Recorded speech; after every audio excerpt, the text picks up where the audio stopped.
Sassou Nguesso pourrait briguer un cinquième mandat consécutif à la tête de la République du Congo lors de la présidentielle de mars 2026. Selon la Constitution de 2015, ce mandat devrait être son dernier. À 82 ans, Denis Sassou Nguesso n'a pas encore annoncé sa candidature, mais les mouvements de soutien se multiplient et les appels à la candidature s'intensifient. Ce ballet politique devrait culminer fin décembre, lorsque le Parti congolais du travail, largement dominant, la doublera comme son champion.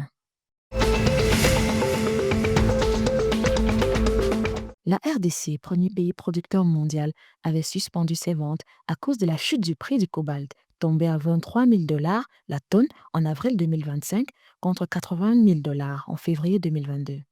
Le prix étant remonté à 43 000 dollars la tonne, l'autorité de régulation des minéraux stratégiques a autorisé jeudi 16 octobre la reprise des exportations pour 21 sociétés. Depuis quelques mois, la société Énergie centrafricaine procède à l'installation des compteurs prépayés dans certains arrondissements de la capitale. Cependant, dans la commune de Bégua, sortie nord de Bangui, plusieurs commerçants déplorent le manque de communication autour de cette opération.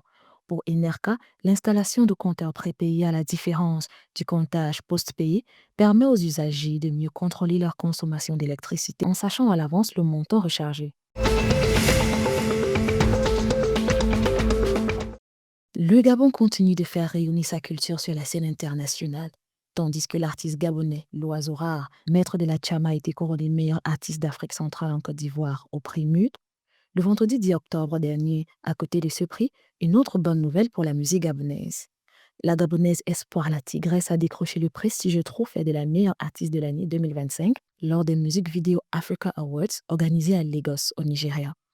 Après des années de labeur acharné, nourri de passion et de ténacité, Espoir la Tigresse récolte les fruits d'une carrière méticuleusement construite.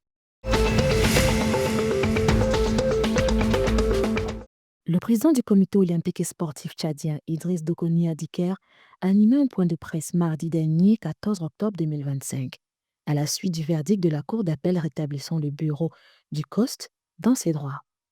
Dans son allocution, Idriss Dokoni Adiker est revenu sur le long processus qui a conduit à la décision judiciaire, rappelant les différentes étapes ayant marqué la vie du comité depuis les assemblées générales du 24 mai 2025, à la fois ordinaires et extraordinaires. Le président a également souligné que la modification des statuts du COST s'inscrit dans une démarche de conformité à la nouvelle charte olympique, révisée en janvier 2025.